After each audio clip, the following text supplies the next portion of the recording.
much coming off the back of a little hiatus because we've been all very busy, haven't we? And holiday.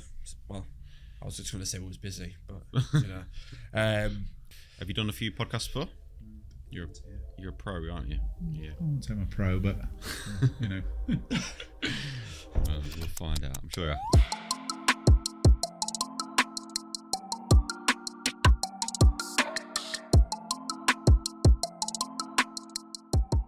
Welcome to the podcast, Gary King.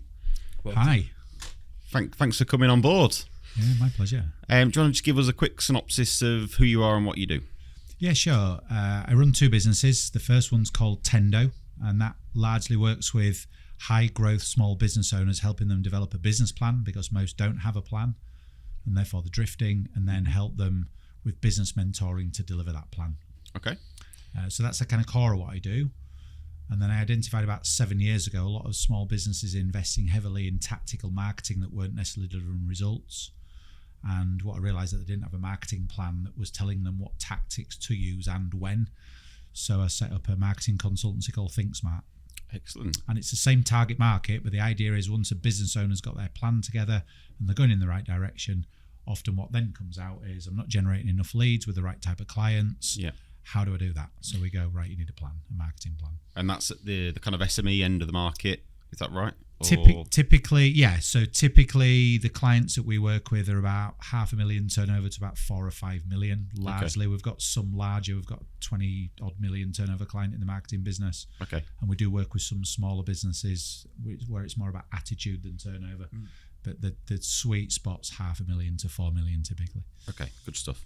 All right, and I want to kind of dive into a bit of your story really, because I was doing a bit of research with you beforehand. So you've got quite an interesting backstory. Can you just give us a bit of an overview of what that is? Yeah, I mean, if I give you the quick synopsis, I had no idea what I wanted to do when I left school, but my dad was an engineer, and he always seemed to have a successful career. And we lived near Barnbow. They kind of made tanks for the MOD. And they opened up an apprenticeship program. So I thought, I'll give that a go. And I went down and I wasn't successful. And I thought, well, engineering's probably as good as any. So I went to engineering school for 2 years, like one of these apprenticeship schemes. And at the end of it, they gave me a work placement to a manufacturing business in Leeds, which was 40 million turnover, 600 odd staff. And at the end of that, they offered me a job as a management apprentice. Excellent. And I'd spent 14 years there. And I started off as the T-boy right through to sitting on the board, running various departments. And the MDs were in the mid-50s, and I just saw the business flatlining a little bit. I thought it had so much more potential.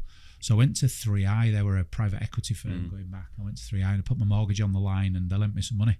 Wow. And I walked into the boardroom and said, I want to buy the business, and put a cheque for an eye-watering amount of money on the table. And they said, we're not quite ready to sell. You've just made your position untenable. And I left within a couple of weeks. Really? So that was my real kind of first foray into wanting to do something bigger and better for the organisation I worked for. I had a stepping stone. So they were number one in the market. I had a stepping stone to number two, but that didn't quite work. It was the recession at the end of the late 80s, early 90s.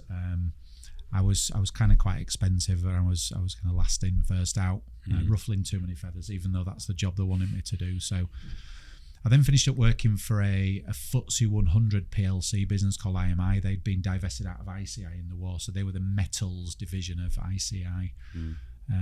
Very well respected on the FTSE 100. And I finished up working in their businesses that were the smaller end of the portfolio.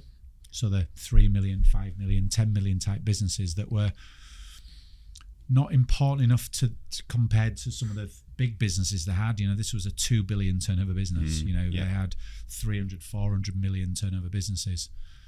But these small businesses were potentially very profitable, but they weren't getting the attention. So they'd parachute me in using all the experience I gained through my career I was restructuring departments, restructuring businesses, parachuting me in to really do that.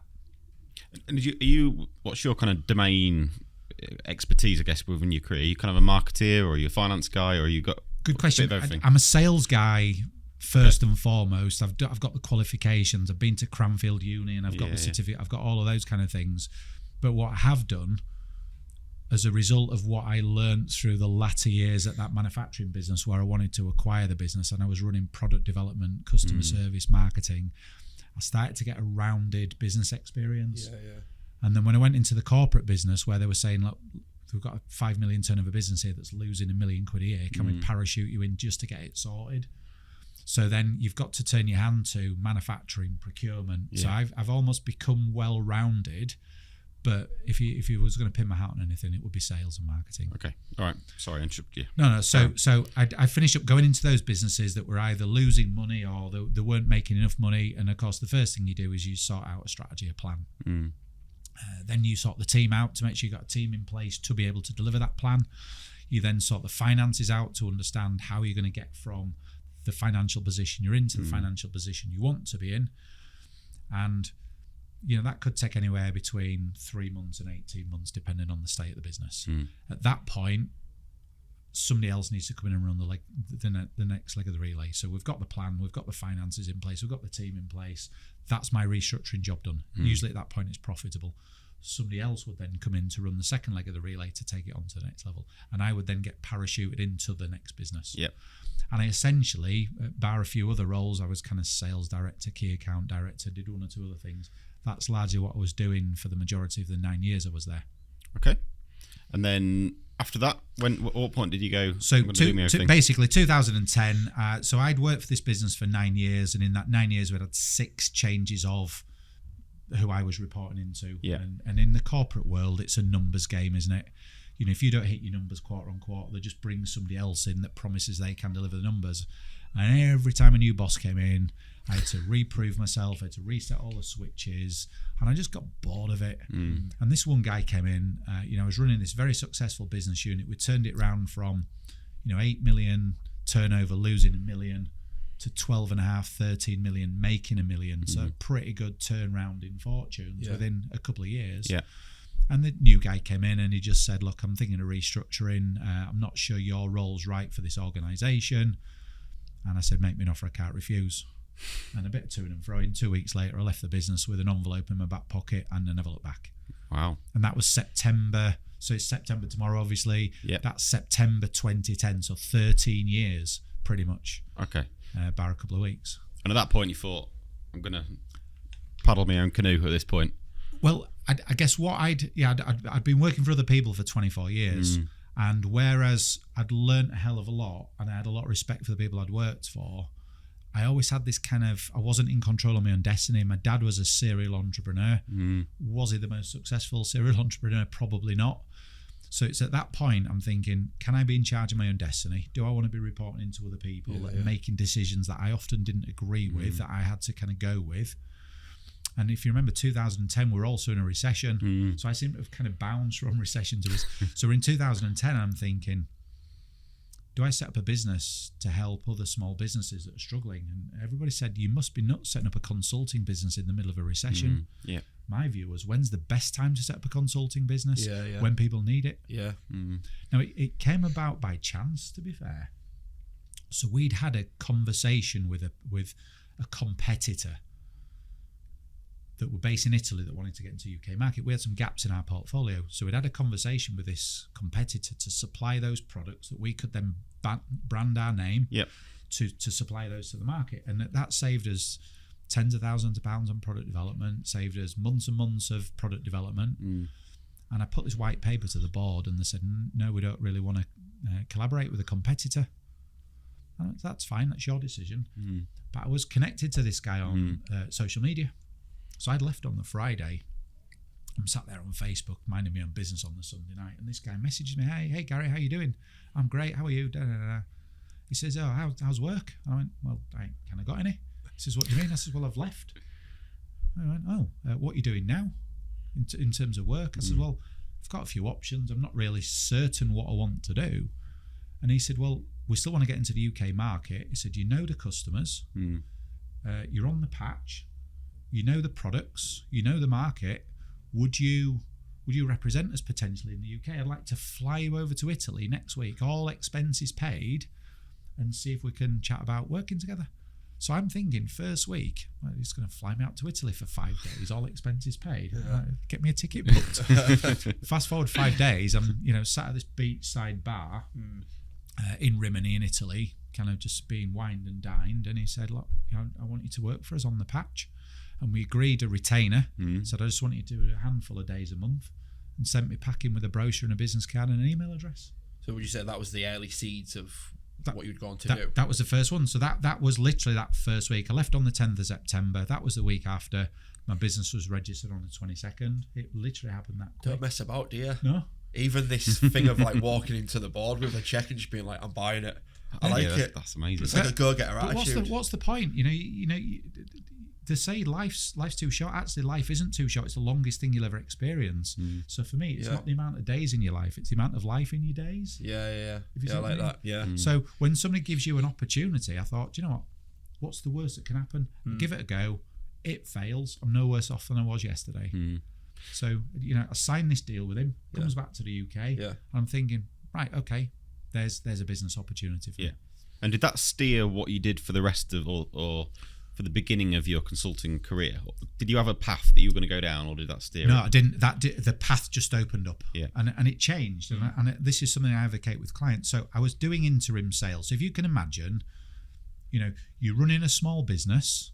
You probably wanting to sell. You need to sell. You need to, every business needs to sell. But as a business owner, you're hiring, you're firing, you're networking, you're dealing with finances, you're dealing with staff issues, you've run out of tea bags, the rent's due, the banking need. There's 1,000 things to do, and you get to the end of the week and go, oh, I've not done sales again. And actually, the reality is for a majority of small business owners, they're not trained in sales, so they shy away from it. Yeah, they hate the concept of sales. They hate being knocked back. They hate being told no. And so they almost put this barrier up. So I'm looking at it going, there's a bunch of small business owners here that could do with somebody that's got 15 years of experience, that's got the qualifications, that's got the results. I can just parachute in for 1, 2, 3, 4 days a month, act as their interim sales director, go out and get them some results, and they can stop worrying about sales because I'll do it for them. And that's kind of the path I took. Yeah. But I had no intention of doing that. How do you practically do that? So if you land on a client site for however many days a month, what are you doing? Are you picking the other pages up and picking the phone up and starting ringing, or what's your approach? Yeah, I mean, what you've got to do, I finished up working with about 4 or 5 clients at once, and some were 2 days a week. I had one client that was 2 days a week, and others that were 1 day a month. So you've got to segment your diary.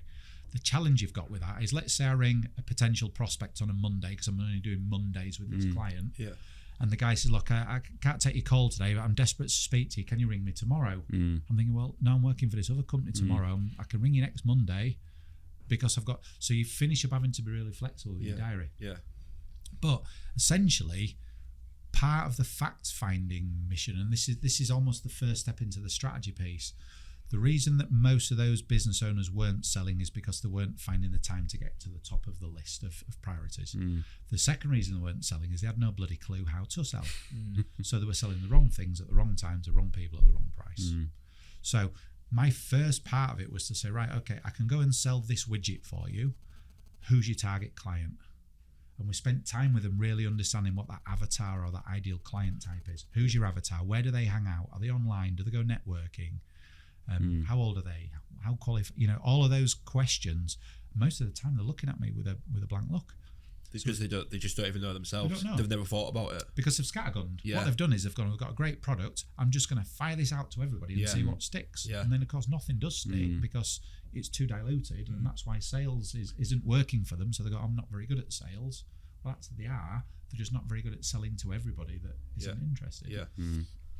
So if you develop that kind of ideal customer type, then you say, right, okay, what's the proposition for the product? Why should somebody buy from you and not from your competition? What's the unique features? What are the benefits that they deliver? All right, okay. What's the pricing proposition? What ROI does it deliver? So you spend time developing those elements of the sales and marketing strategy. And they go, right, I now know who the customer is, what the product is, what the price is, what the proposition is. And now I know what the ideal customer type is.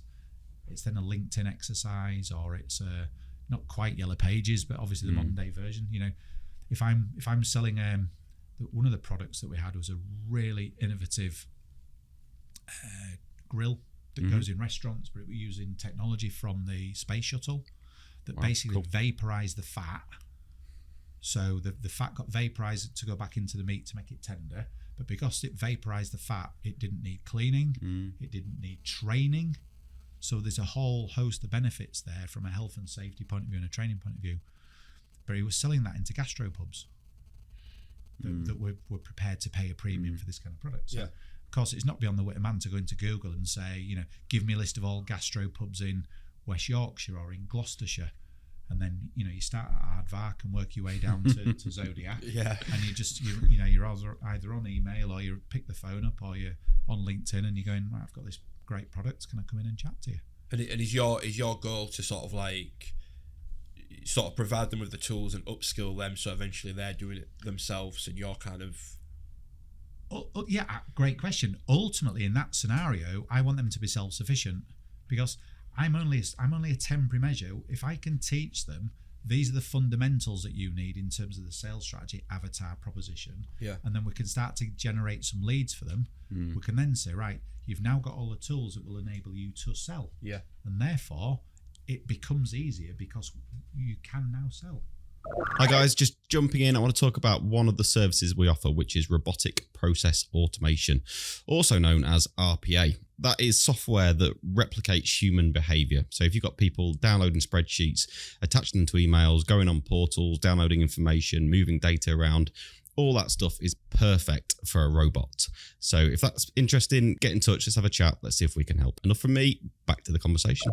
Do you think sales is underappreciated as an art form, if you like, in industry? Yeah, I think people think they can sell when they haven't got a clue how to sell, and therefore they make a bit of a hash of it. Absolutely. What do you think good selling looks like? Great question. I think good selling is having a great process to follow to weed out the good, the bad, and the indifferent. I think good selling is listening, because bad salespeople fill spaces in conversations that are potentially awkward by saying something they shouldn't. And I hate that old adage about 2 ears, 1 mouth, because I think the ratio is more like 4 or 5 to 1, not 2 to 1. Yeah, that's a good point. But a very wise man, and I can't remember who it was, once said, whenever you're speaking, you're not learning anything new. Whenever I'm speaking, you're learning about what I'm saying. So a good salesperson is about listening, asking clever questions, and having a process that they follow through. And at the end of it, what a good salesman should be doing is having the person opposite them buying rather than them selling. If you're having to convince somebody to buy, you're missing a trick. Whereas for me, if you're on the other side of the table, I want what you've got, when can we get started? I'm going, oh, well, that's fine. So it's getting them to buy rather than you sell. There's a very kind of subtle difference. I think that's most people who I've heard who are good at sales, the one key thing that they always say is you need to be good at listening. That seems to be quite a common occurrence. And this thing of like not filling the silence as well. When I first met Rob's dad, we were chatting, and obviously he's, original sales guy for Spectrum, right? Like 40 years ago. And we were chatting, and I noticed that like he would just like pause, and I'd like awkwardly want to fill the gap. And afterwards I was thinking, it was interesting, like the way he was pausing.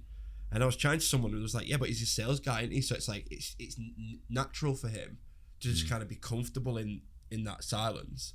And me as the buyer, if you like, then feels like, oh, well, I need to say something else, and then probably start to give certain things away if you are a salesperson and a buyer. So that's really interesting. One of the big things the big reasons that we do this podcast is that, we want to just share knowledge and insight from different people in the business world to our listeners and to our staff as well. A lot of people that listen to the podcast. So like you sound like quite a canny sort of guy and quite ambitious, and you see an opportunity and you go for it. And I'm still captivated by this throwing a checkout on the desk, because most people wouldn't have the nerve to do such a thing. So do you think that plays a big role in like why you've been successful? And can you kind of maybe advise on other people, that are starting out in their career, like how to know what they want to do and how to achieve their goals and that sort of thing. Yeah, I think there's two elements to that. I think one element is don't be afraid to change direction. But like I said, I went into interim sales and just to kind of follow on from the story earlier, what I realised once I'd done that for a couple of years and I was reasonably good at it, is that for most of the businesses that I was doing that interim sales role for, it wasn't delivering the results they expected. And it's largely because there was something fundamentally wrong with that underlying sales strategy. I'd done some surface stuff around proposition and avatar, but the fundamental strategy was wrong. So I started to take a step back to go, right, with my experience, let's develop a sales and marketing strategy for your business and for your product. And we develop the strategy, they stick it in a drawer because that's what people do, and they get back to doing the day job. And the amount of businesses I walk into and they say, I've got a strategy, and I say, well, show us your strategy. When was the last time you looked at it? And they dust it off. It's sat on a shelf. They dust it off, and they say, well, I looked at it 9 months ago. Yeah. So that's when I started getting into, well, not only do you need the plan, what you do need now is somebody to hold you to account to implement that plan on a monthly basis, which is where the mentoring comes in. So that's how I kind of transitioned, if you like.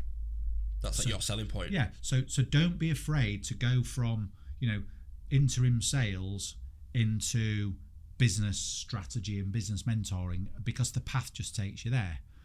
Then the second piece, which is the reason I did that, which is the other answer to your question, is I think the successful entrepreneurs out there are ones that see a problem and think I can solve that problem. Yeah. And I can solve it differently to what exists out there. So I'll give you an example of a guy that I worked with a number of years ago. He was a digital marketing expert, so web SEO, that kind of stuff. Yeah. And it was actually his accountant that went to him and said, there's loads of people out there want to pass a driving test, but they want to pass it quickly. Yeah. Because they want to be driving like tomorrow. Yeah. They want to pass a driving test in a year because they want to be mobile, they want to be independent. So he looked at the market and realised that they used to call them it's speed driving, or was it is this the crash course? Crash course, that's it. It wasn't speed driving. It was crash. They call it a crash course. It was quite ironic. So what he did is he set up an affiliate marketing site called Pass Me Fast. And anybody, because he did his SEO and his pay-per-click, anybody that Googled crash course, speed course, anybody that Googled all of these search terms within the Greater Manchester area landed on his website. And of course they went on, and it was like there's a 6 session, a 9 session, a 12, whatever. So he had all the different modules. Now what he'd done is he'd realised that there was a load of driving instructors out there that were great at driving, but they were poor at sales and marketing. So they're not full half the time. So he spoke to all these driving instructors and said, look, I can fill your diary. How much do you charge an hour? 35 quid. Well, I'll tell you what, I'll fill your diary at 30 quid. And I'll give you 10 sessions at a time. How does that work? So all of a sudden they've got somebody doing the sales and marketing. So he's built this affiliate site. All of these people coming onto his site. There's a booking fee. He takes the booking fee, and then he takes a percentage, a cut of the 10 drive. So let's say it's $5 per lesson. He then takes a $5 per lesson. So he solved a problem for the driving instructors that don't have a full diary. And he solved a problem for the people wanting a crash course, not knowing where to go. And of course, he's solved the problem by taking a booking fee and then taking a commission. Now, he sold that business less than 2 years into it, and it was an eye-watering amount of money. Yeah. Because somebody's gone, wow, that's genius. I can roll that out across the entire country. Now, he rang me 2 weeks ago and said, I've got this new idea, and it's all about mental health training. And I'm going, that's got nothing at all to do with driving instructors or web development. He goes, no, but there's a gap in the market. Everybody's talking about mental health, and everybody's providing training, but nobody's measuring the success of a mental health training in terms of. And this guy's a genius. So the good entrepreneurs are the ones that see a gap, and rather than just ignore it, go, I can solve that problem, and I can solve it different to everybody else out there. But how do you have the nerve, or how do you overcome the self-doubt then? Because, like, for example, perhaps not now, but when you started out, you're being parachuted into companies to turn things around. That's a lot of pressure on your shoulders. So, like, there's got to be some level of imposter syndrome, some self-doubt, thinking, well, what if I actually can't turn this around? Yeah, do you know what? That's a great question. Can I sit here saying I've never suffered from imposter syndrome? No, I can't, because I have. But I think part of my character and that kind of in those internal values and how I'm wired up, and part of that is entrepreneurial parents and being surrounded by entrepreneurial people, and just the natural confidence I have from doing what I do. When I see that imposter syndrome kind of kick in, I just go and I almost push it to one side. Yeah. And I was talking with a client yesterday who's grown a very, very successful business. He'll hit 6 million this year at the end of his 3rd year, and that's an incredible business. From a guy that, by his own admission, not the kind of cleverest guy in his market, but is the hardest working and is the most innovative. And we were talking about this, the difference between the 3%ers and the 97%ers. Right. There's 97% of people in life, whether you're talking gym, whether you're talking business, whatever sphere of life you're in, will sit back and not put the effort in, not do the extra yards, not work past 5 o'clock, and criticise those that are. Like the play victim. And unfortunately, some of those 97%, because that's how they're wired up and it's how they go about it, will see the imposter syndrome button kick in or the self-destruct button, and they'll go, hit it. Whereas for me, I'm fortunate enough with how I'm wired up and the confidence that I've had through having, and being surrounded by entrepreneurial people, to just be able to push that to one side. And I know it's not about being arrogant. It's about knowing if I go for something and it doesn't work, I've actually learned from it failing. And at least you know as well because you went for it. But it's the old adage, isn't it? It's better to have tried and failed than not tried at all. Now, I've got a business failure behind me. I've got a business that I've also closed down because it just come to a natural end, and I'm running 2 now. So the business that failed, I learned so much. I probably learned more in that process than I've done in the other businesses that haven't. Was that a consultancy business as well, or was that a different business altogether? So it was very similar to Tendo. So the challenge with Tendo, if you like, is that it's me delivering. And so therefore there is a limit on how many hours I can work per week and how much I can charge per hour. So therefore there's a limit on my income. And of course, if I'm laying on a beach somewhere, I'm essentially not earning money. So the idea was, if I could franchise what I was doing, and I could find other people that have maybe sold their business and they're going, what do I do next? A bit like I was 13 years ago. I go, well, here's a box with loads of bits in. Now, unlike some of the coaching franchises out there that will take every man and the dog as long as they're able to pay the franchise fee, I was only targeting people that had run a business or failed a business, and therefore they had the experience to go, that's experience you can pass on. The challenge I had was my business was so busy at that time, and Think Smart had only just kicked off, and I had that 3rd business, so I was running 3 businesses. The sheer amount of time I needed to commit to that 4th business, not only in terms of getting the infrastructure right, the T's and C's, the prospectus, the pricing model, the marketing, but it's also bringing franchisees on board needed a disproportionate amount of my time in terms of training to make sure we looked after the brand. And I just realised, despite spending probably just short of 25 grand in time and money in terms of legal documentation and marketing, that I just didn't have the time to commit to making it a success. So it was that time I went, do you know what, I either need to draw a line under this and take it as a 25 grand piece of training, or I continue to throw good money after bad and potentially lose even more money. And I made the former decision. Knowing when to stop. Well, I wanted to get your view on something actually. So, because you talk about that 3% that will work past 5 o'clock, will go the extra mile, and I think if I look on LinkedIn sometimes, I think there's a bit of a revolt against that, against going, above 5, working longer than 5 o'clock and working longer hours, but you shouldn't have to do that, etc.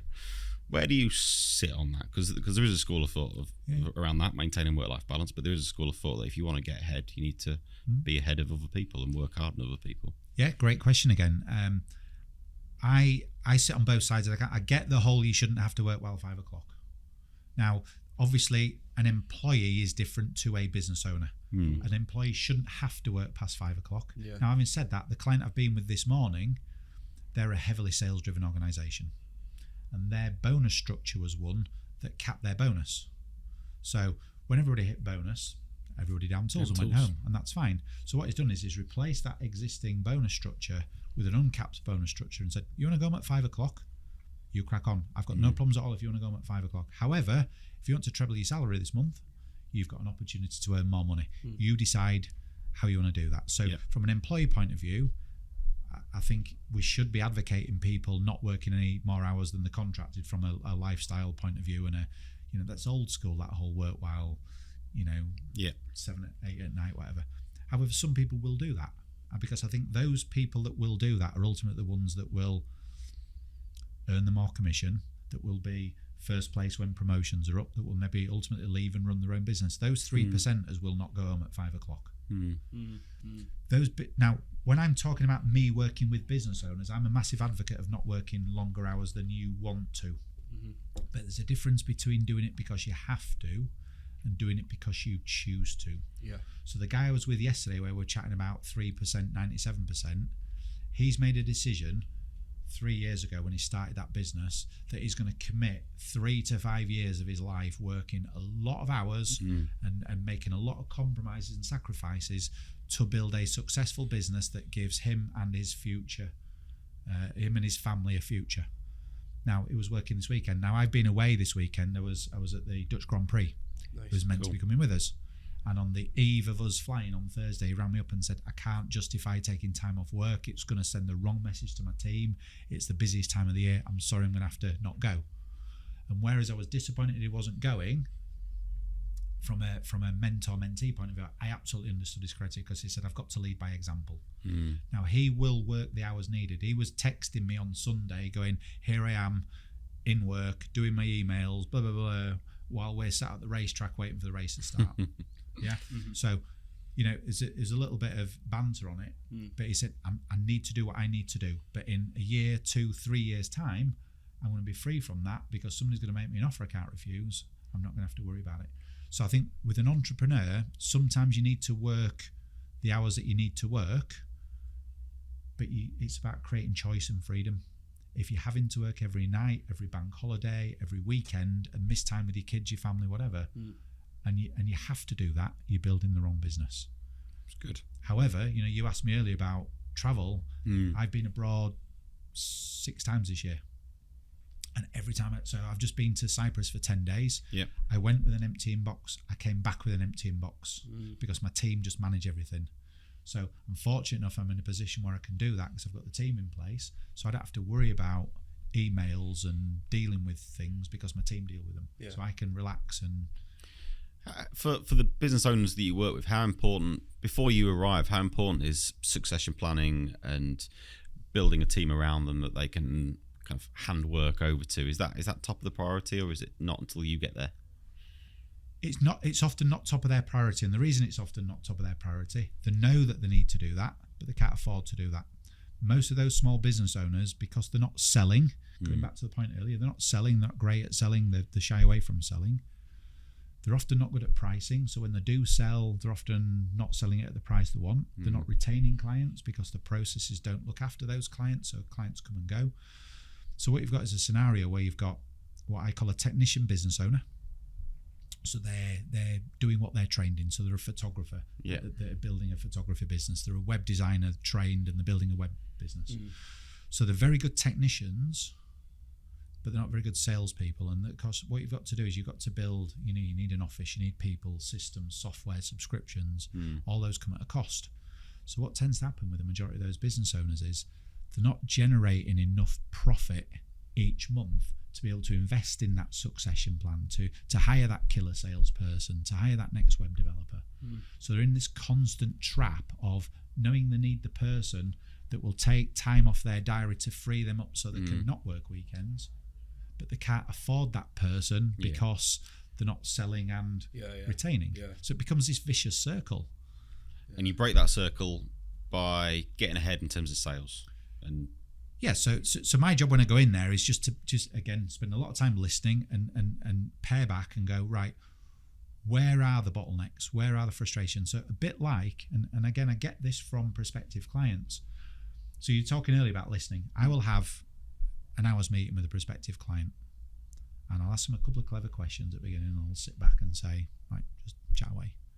And I might ask them a prompt question every 10 minutes, but I'll get 50 minutes into a 1 hour prospect meeting, and they'll go, you've not spoken yet. like I feel like it's just me talking. And I go, you carry on, I'm learning, I'm listening.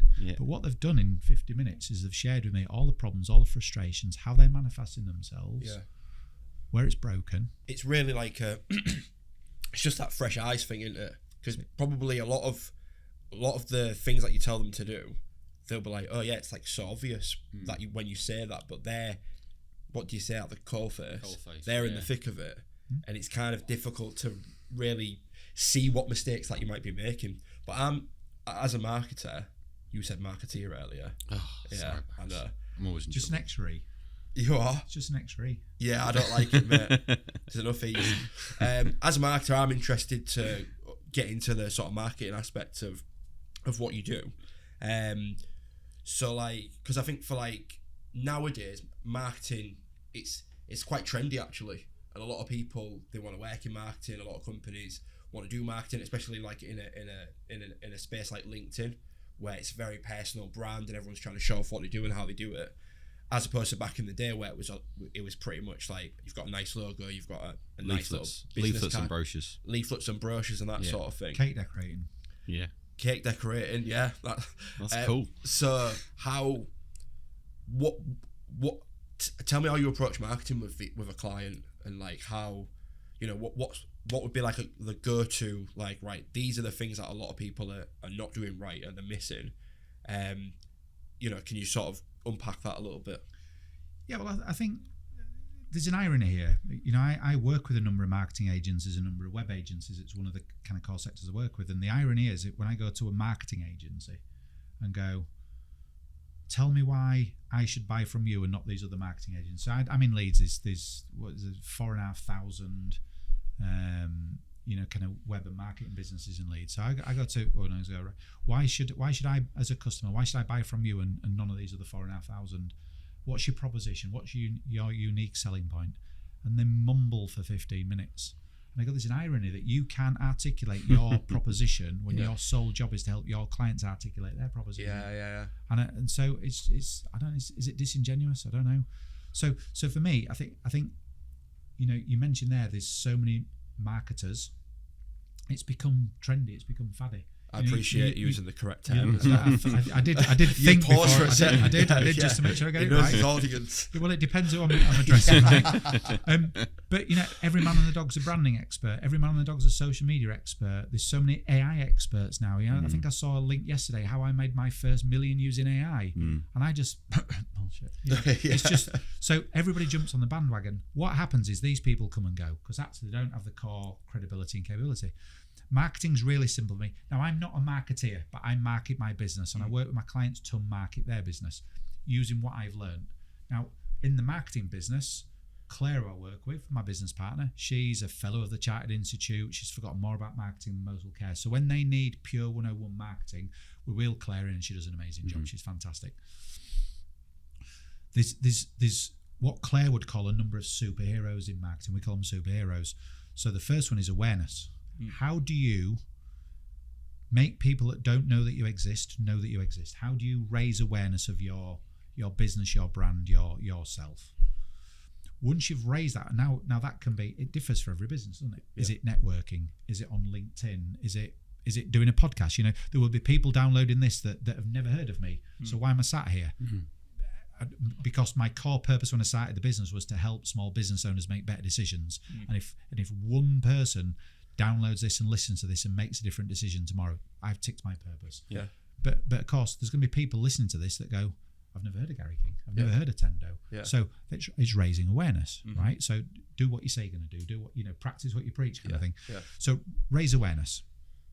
Then what you've got to do is you've got to get them interested in you. I'm struggling a bit with my business. I really could do with some help. So they're interested in the concept. So you've taken from awareness to potential interest. What you've then got to do, the third one, is evaluate. Right, I'm thinking of picking the phone up to Gary. Let me just check out his testimonials. Let me look at his testimonial videos. Let me look at his creds. Let me look at his case studies. Let me chat to a few people he's worked with and see whether this guy's a real deal or whether he's spinning everybody a yarn. It's that evaluation piece. Yeah. Because gone are the times, like 20 years ago when I was really at my heyday in sales, You get a prospective client into the boardroom and you spend the first 10 slides telling them how amazing your business was. Now they've checked you out before they've come anywhere near, and they're either going to say, oh, I ain't bothering, or they're rocking up knowing full well they've done their homework, so you don't need to do that. So you've done that evaluation piece. Then it's test drive. How do you get them to sample your product? Is it a download? Is it a free course? You know, everybody knows that if you test drive a car, you're more likely to buy it. It's the sample of cheese at the end of the aisle in the supermarket that they're dishing out, or you walk around Starbucks and they give you the new summer drink that you try it, you're gonna buy it, right? So you've gone awareness, interest, evaluation, test drive. Then you've got to onboard them as a client. So the 5th super is onboarding, and then the 6th one obviously is kind of retention and repeat. But most business owners are not working in that awareness and interest piece. Because they don't understand it.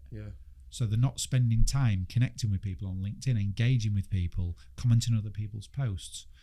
They go to networking events, and instead of, like, when I go networking, I ring the guy who's running the networking event and say, just introduce me to the 3 people that you think I'm interested in chatting to. And there might be 70 people in the room. I don't want to be walking around aimlessly in a room full of Steve with his shiny suit and his dog-eared business card thinking, who is this guy?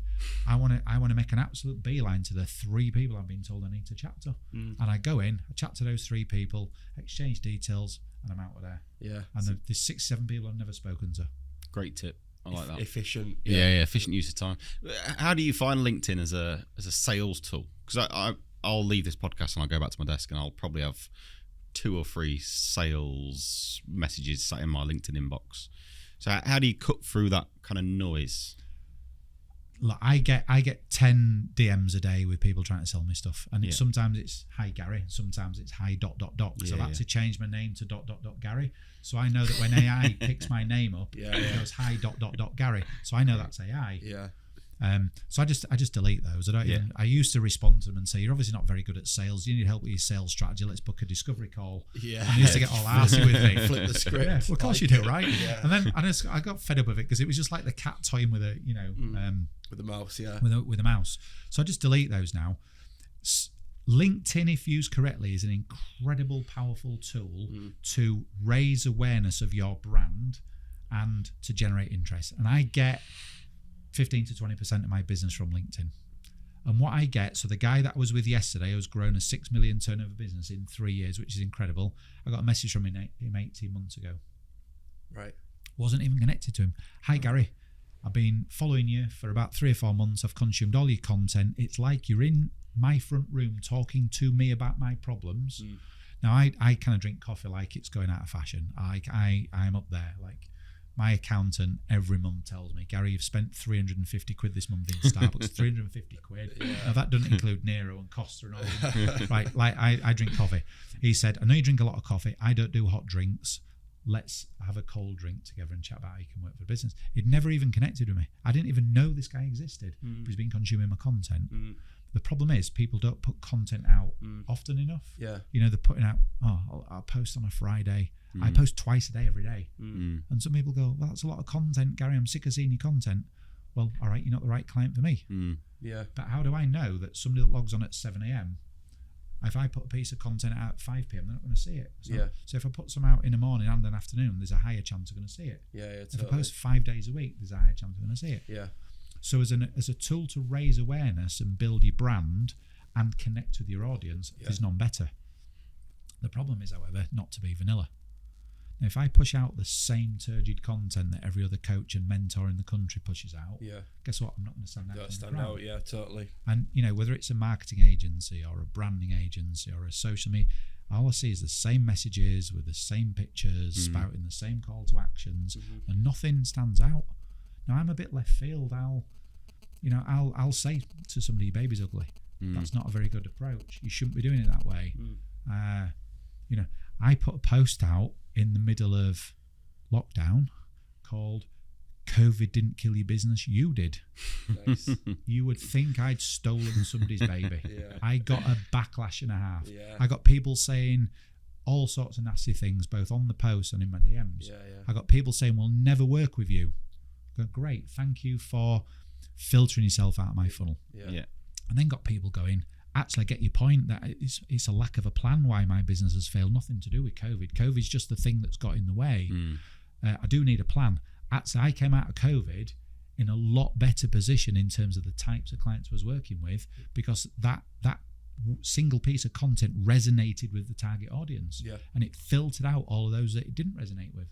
So I'm not suggesting you get that provocative, but if you're pushing out vanilla content, you're going to attract nobody, because you're in a beauty parade with everybody else in your market. And we shouldn't want to be liked by everybody. Agreed. Because actually I don't like everybody, so I don't want everybody to like me. The people that I want to like me is the people that resonate with me, that are likely to work with me, that are going to work with me over a long time. Bax is loving this, isn't he? Look at this. Look at the smile on your Marketing face. Marketing 101 though, right? He loves this. But because if it was up to me, that's how it'd be, right? And we've done the same here, where I've tried to push people beyond those comfort zones, and something like you said, which resonates with me, and I think it's really important, is like this distinction between marketing is not about chasing after, it's about attracting people towards you. So to have people, see your content resonate and pass all of those sort of tests that you listed earlier, the valuation, etc., like that's key, because messages into your inbox, like if you're doing it at such a volume and a scale, then of course it's going to work, right? Because it's a numbers game. But most of us and most businesses are not operating at that scale and don't have an audience of that size, so that's not going to work anyway. And I actually got just a funny little thing about the inbox thing. Someone sent me one, and they clearly had it written by ChatGPT, because when you get a response from ChatGPT, it'll usually go, yeah, sure, I'll help you with blah, blah, blah. And he'd forgot to remove that from the message. So the message started with, yeah, sure, here's a concise way to tell people about your Photoshop skills or whatever, and then the list of skills. So yeah, you're totally right on what you're saying. I think the problem is, and it's that 97.3% thing, a lot of people, they just will become overwhelmed. Even us, like we go through periods of several months where we're posting content every single day, and then life comes along, business problems come along, and you have to refocus your attention on those things. So even you go through periods where it's like, I just haven't been able to post this week. Do you beat yourself up about it? You just crack on? I beat myself up if I don't post. I was with a client yesterday who's not posting often enough on social media, and I actually did a bit of a LinkedIn 101 with him yesterday to show him how to use it. There's a scheduling tool in LinkedIn now. Yeah, there is. So he said, well, I'm going to sit down and dedicate every Friday now, and I showed him how to use the scheduling tool, so he could actually on a Friday he could put content up that will post Monday, Tuesday, Wednesday, Thursday, and he's going, the penny's dropped. Why you spend so much time on it, right? Yeah. Here's the thing, right? So I'll give an example this week. A young lady sends me a connection request. She runs or she works for a web agency, so I just connect, because I just connect with these people, because you just never know, do you? You never know who connects. Then I get what is obviously a scripted AI message that says, "Hi Gary, we can do an audit of your website. We'll give you this free audit report." La la la la la. Thought, do you know what? My website actually needs a bit of an update. I'll humour her. So I said, look, these. Now she said, like, what's your web address? So it's in my contact information, but do you know what? Nevertheless, it's this address and this address. She said, great, would you be able to have a conversation with our MD next week where he'll talk you through all the improvements that can be made on your websites? So I think it's a really bad form of marketing to say, this is not working, we can fix it for you. I think that's really poor. Yeah. Right, but anyway, so I humoured her. So I said, look, I can't do next week because I'm busy. I can potentially do the week after. Not heard anything from her for a week. This morning, at some ungodly hour, I got hi ... We'd be happy to look at your website. Yeah. So it was the same message that I got originally. Yeah. So I just sent her 5 laughing emojis because it was clear, So then I got she shouldn't have got that message, Gary. Would you be free later this week or next week to talk to our MD about? So they're using AI, but because they're not marketeers, they don't know how to use it. Yeah. Now, I've picked up probably one of the most successful clients I've got, and the successful in terms of their business and successful in terms of my business, using AI. But I did it differently to everybody else. What everybody else does is they send AI messages to an audience that they're not connected to. Yeah. Go, hi, we'd love to connect, and there's all this, we can look at your page, then we can send the message, and then 2 days later we send another message, and it's all hi ...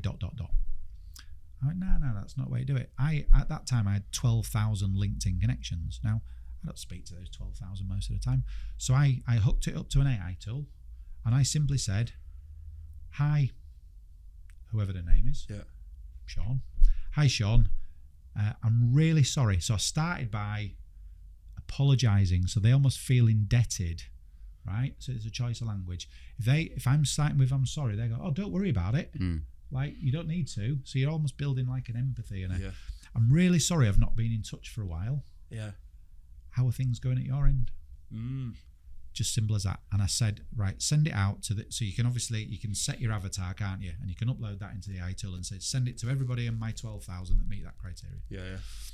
Now, I had a conversation with this guy about 5 or 6 years ago about working together, and it never happened. Just the timing wasn't right. But he was running what was a very successful business. And within 2 days, I got a direct message back from him. Hi, Gary. Now, I was connected to this guy on Facebook. We say hi occasionally, but I'd not had the conversation on LinkedIn. So it had always been personal rather than business. So obviously it looked like a personal message because it was, hi, I'm really sorry we've not spoken for a while. How are things at your end? I got a DM back from him going, hi, Gary, I've just re-looked at your profile. I know we haven't spoken business-wise for ages. It's probably about time you come in and had a coffee. Nice. I like that. Right? Yeah. But everybody else is chasing contacts that they don't have. And I'm going, well, at that point, I had 12,000. Why don't we just harvest those? Yeah. And you only need a couple, really, to come good, don't you? And then... Well, he landed. We had a conversation. I started doing a piece of one-to-one with him. I then walked into the third one-to-one of 3, and he downloaded my strategy template off my website. Because as part of the conversations, he shared with me, a bit like we were saying earlier, he had a business plan that was, as thick as Mickey Mouse's mattress. Yeah. Not looked at it for 9 months. It was a brilliant piece of work, but not looked at it. He downloaded my single-page planning template. And he said, Gary, talk to me about this. It's genius. He said, so you're telling me I can get everything that's in that document onto that single page that's agile, dynamic. It's like a sat-nav for my business. Yeah. Well, can me and the rest of the board sit in a room with you and sort that out? So that's what we did next. Nice. And then he said, right, okay, now I've got the plan. I need you to hold me to account. I need you to hold my feet to the flames every month, and make sure it happens. Now, this weekend, what he shared with me in those first 3 sessions, I'm going back nearly 2 years ago now, is in my dream. So we're talking about work-life balance, right? This is my dream. There's a picture on his wall of a yacht. He said, I want to do the Clipper round the world yacht race. It's 11 months. Yeah. So I want you to help me build a business where I can be out of this business for 11 months. I'm not going to have a phone signal. I'm going to be in the middle of the Atlantic. I want you to help me build a business that will run without me for 11 months. He sets sail on Monday next week. Bax is jealous, look. Bax is a sailor. Well, I recently you don't like to talk about it, but yeah, I don't think I'll be doing the Clipper anytime soon, but that'd be amazing. And bear in mind, we've taken his business from 3.5 million turnover. He'll do 8 million this year. Sorry, and you just said within 2 weeks of that conversation, he was ready to set sail. No, that 2 years ago. Oh, 2 years later. Yes. So he's setting sail this weekend. So 2 years ago, he's got the yacht on his wall saying, that is my dream, help me achieve my dream. Yeah. And his dream wasn't, I want to take the odd weekend off without my phone ringing. His dream was, I want to take 11 months off. So that's like manifestations in a way. That's your bag, isn't it? He needed the plan, he needed the accountability, he needed the support, he needed the succession. Love it. Tell me about the most expensive cup of coffee. I saw you posted about that a while back, which I liked. Yeah, I think, it's a bit tongue-in-cheek as my content is. Like, everybody goes for these prospect meetings, don't they? And, you don't follow your process through. I get it all the time. I'm sure you guys do. Can I just pick your brains? I'd love to meet you for a coffee. And in the early days, you're thinking, there's a potential customer here. Yeah. So you drive to places you shouldn't drive to. You do it in the middle of the day when it's taking 4 hours out of your diary. And I remember just rocking up to Starbucks in Leeds. I got there half an hour early. It was a 10 o'clock appointment. So I'd kind of set off at 9, got there at 9:30, got there early because I don't like to be late. Paid for my parking. Guy rocked up at 10 o'clock. Should have taken an hour. It probably took an hour and a half because I was listening. I didn't have my sales process fully nailed at that time. And of course, you're chasing customers. So the meeting finished about 11:30. Gets home at 12. So I've had 3 hours out of the office. Sent the guy a proposal. Yeah, I'm sorry, I'm not in the market right now. I went, what a waste of freaking time that is. Yeah. So what I started to do, and it's as I've developed the process, and I've got a process that filters them out early on. They've got to fill a survey in. We do a quick discovery call, and I don't care if they're in the house next door. So we're having a discovery call because I don't want to waste your time. Actually, I don't want to waste my time. I don't want to waste your time. If they then say, I want to pick your brains, as it happens, I go, well, it's no problems. I've got what I call a sounding board call, because I'm a sounding board, right? I'm that external set of ears and eyes. So what I do now is I say, if you want to pick my brains, here's a link to the sounding board call. And those that just want to pick my brains and take the knowledge and do a runner, guess what? They don't book on that call, do they? Because they know that they're just after a freebie. Those that genuinely say, I want to pick your brains and I really need your help, are going to look at that sounding board call and go, actually, it's worth that investment. So it's not a free call. No, I don't. So that's people that are saying, I want to pick your brains. Having a prospect meeting with somebody that's been, they've gone through the filtering process, and I know their roof's on fire and they need a fire engine. So that discovery call is all about identifying, can you smell smoke? Can you see flames? What's the impact? What happens if your building, so I'm using that as a metaphor. What happens if your building, burns down? Right, okay, so you need a fire engine then. Yeah, okay. Well, let's grab a coffee next week and I can chat to you about why I'm a great, shiny red fire engine and I'm the best fire engine for you, kind of thing. But those people that go on and pick your brains, which is where that blog came from, I go, Now, at the time, I said, pick my brains for an hour, it's going to cost you 199 quid.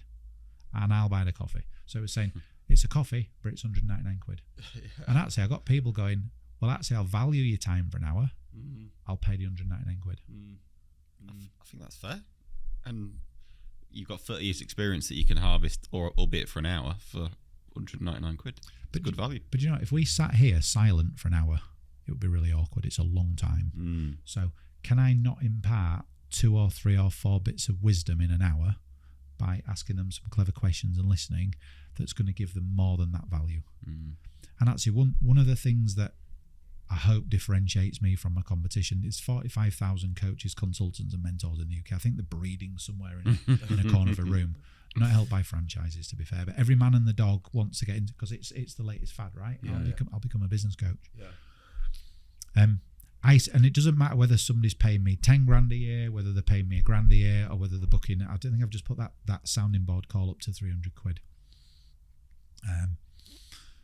I say to them, if you spend time with me on whatever program and you take action and you turn up to the sessions, you're fully engaged in the session. So there's a few caveats in terms of you've got to rock up to the session, you've got to take action, you've got to be present, turn your tech off, all that kind of stuff. And you take action and you don't feel you've got value for the time and money you've spent, I'll give you your money back. Money back guarantee. So if you spend an hour with me and it costs you 300 quid plus VAT, and you don't feel that you've got 300 quid plus VAT of value for the time and money you've spent, I'll give you 300 quid back. Because actually, having a strong reputation for, I don't want people going around going, well, I ain't got value from Gary King. I spent 300 quid on him, I didn't get value. I much prefer to go, well, you didn't take action actually. And there's a couple of people I said, look, you haven't taken action, so I can't be held responsible. So if you want to go shouting from the rooftops, guess what? I better want to say, well, that's where the problem lies. So be careful who you're pointing the finger at. However, if you've taken action and you've turned up on time and you've been present and you've not got value, I'll give you money back. Because what you then do is you turn them from a detractor into an advocate. So they don't go, I spent all this money with Gary and didn't get value. They go, well, I know of Gary and he seems a great enough guy, but because I've given them my money back, now, I think that's happened on 2 occasions in 13 years. And actually, it was more about, I didn't want to get into an argument with somebody. It's not worth it. For the sake of a couple of quid, I thought, there you go. And you actually build an advocate rather than having a detractor. And what do you mean by break it and rebuild it? I see that reference on your website as your kind of mantra. What's that mean? Good point. So this is a very, very wise man that I work for in corporate called Ray Brassington. Love Ray to bits. Very, very wise man. And what he said is, the old adage, if it's not broken, don't break it. Don't break it. If it's not broken, don't break it. And he said the opposite. He said, if it's not broken, break it. And basically what he meant by that is, when things are going really, really well in a business, they can't continue forever. They just can't. In 99% of businesses, at some point, something's going to derail you. Yeah. Something's going to happen. Whether it be COVID or Brexit or cost of living crisis or whatever. There's 1,000 reasons that it can derail you. When things are going really, really well, what happens is business owners get complacent. They get a little bit lazy. They take the foot off the pulse. They're asleep at the wheel. Pick whichever metaphor you want. So what I'm an advocate of is when things are going really, really well, you've got to get, if you can imagine like an S curve, you want to get to just as you're on that up before it starts to plateau out and then tail off, right? Just so you get to, the bit is knowing when that is. Yeah. You can see the numbers start to slow down. You can see the market start to slow down. At that point, you've got that potential where you're going to go over the top of the S and you're going to be on a decline. You don't want that because as soon as you're on a slippery slope, it's difficult to get that back. Yeah. So what Ray was advocating and what I advocate is that when you're at the top of that curve, that's the time to kind of go, right, let's just take a step back. Let's look at where we can break this, rebuild it a little bit, and then kick on for the next. So you back on the bottom of that S curve on the up. So all the good businesses are ones that go. So for example, I've got a guy that's in solar panels at the moment. He was an electrical contractor working in hospitals on turnkey projects. He was getting paid on 120 days. 90% of his business was with one client, so it was risky. Yep. And as we went into COVID, all of those projects started to slow down. Stop actually, because obviously you couldn't go on site, you couldn't go into hospitals, all of that kind of stuff. So it put his business into some difficulty. So what we did is we broke it and we said, well, electrical contractors can pretty much wire anything. There's a big push now because of the energy bills going up. There's a big push for people to consider solar panels. There's a massive increase in the number of electric cars, so people wanted electric vehicle chargers. So we said, why don't we just flip what we're doing and offer a different solution to a different customer base? We don't want all of our eggs in one basket in terms of one customer. We don't want to be on 120-day payment terms because that's killing you. Not knowing when you're going to get. You've got to fork out wages and rent, and you're getting paid in 4 months. Yeah. So we flipped his business onto solar panels and electric vehicle chargers, using the same skills, the same people, just different bits for different customers. We get paid a third on confirmation of order. We get paid a third before we start the job. And before we finish the job, we've got to commission it at the end, almost the bit that says, right, press the go button. We ring the client, say, we're commissioning today. We can't complete commission until you've paid the third instalment. So there's never a scenario when we walk off site from Mr. and Mrs. Smith's house that we don't have all the money in the bank. Yeah. So we're cash positive. We've trebled the business in the last 3 years. Trebled it. We haven't increased the overheads. So if you can imagine, we've trebled the turnover with the same overheads. So the profit is through the roof. And instead of having 90% of our business with one customer, we've got hundreds of customers. Is it still doing the solar panels as well then? Well, he's stopped doing the commercial stuff largely because it's just as profitable doing the solar panels. And his team is saying, I don't want to go down to Southampton for 3 months. I want to see my wife and kids occasionally. So by doing a solar, and he only works within a 30-minute radius of HQ. Nice. So the furthest away his team is 30 minutes, so they can get home on a night, they can see the wife and kids. Now, don't get me wrong, there's some people that probably don't like the wife and kids, so they will, can you find me a job in Southampton? But that's a different. But so that's the thing, is break it before it breaks itself. So you're in control, not the business model in control. Yeah. Like it. That's solid. Right, time for the break it and rebuild it. Break it and rebuild it. Cool. Yeah, I like that. Yeah. We'll take that. So the podcast is called Tomorrow's Workplace Today. So we ask all guests to cast their mind forward 10 years and describe the workplace of 10 years' time. So is this like business coaching? You're in your world. Well, I guess the clients you work with, what do you think will be different in 10 years' time in the workplace than what it is today? Yeah, I think, through the years we've seen evolution. In terms of how businesses have improved with systems, with processes, with people. I think ultimately the business of the future, and I don't want to get into specifics around businesses that might be focusing AI or all, that's another debate for another day, but the most businesses in 10 years' time will be more systemized, more process driven, and they'll have fewer people being more effective to deliver better results. And I think, businesses that are employing 10 people now will employ 5 people in 10 years' time. And they'll be doing the same turnover, if not more. Because if I take an accountant as an example, bookkeeping and tax returns, it's not beyond the wit of man in 3 to 5 years that AI is doing bookkeeping and tax returns. So all of a sudden, I'm an accountant. Now, whether I choose to get on the AI bandwagon and offer bookkeeping and tax returns to my clients, but it's just delivered via technology rather than Maureen in the corner, or whether I decide, it's a commodity product, is that I don't want to offer a commodity product. I want to offer a value-add product. But I think the businesses in the future will use tech, will use systems, and they will have fewer people doing more work more effectively. We like that answer, don't we? We like that answer. Solid answer, yeah. Yeah. I've seen your eyes lighting. Yeah, that's spot on. But I think if I can just add to that, one of the mantras is, it's about having the choice and freedom to work where you want, when you want, if you want. That's a mantra for me. So, I'm going to be spending 2 months next summer in Cyprus. So I've just been to Cyprus. I've fallen in love with it. Yeah. I've found an Airbnb for less than my rent here, a quarter of a mile from the beach. You're just going to work from there. I'm going to work from there. So Brilliant. I'm going to get up in the morning. I'm going to do a couple of Zoom calls with a couple of clients. And then I'm going to shut my Mac down and go to the beach because I'll be able to. Yeah. And I advocate the same with clients. There's nothing to stop you, whether you're running an accountancy business, a web agency, a recruitment business. Work from where you want, when you want, if you want, and then you're running the right business. But if you're trapped in your office in 10 years' time, you're doing something fundamentally wrong. And I noticed you saying something beyond the wit of man.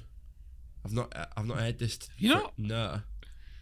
It's just, I like it. Yeah. Beyond the wit of man. Beyond the wit of man. It's not beyond the wit of man. Basically, what it means is you don't need a PhD to do it.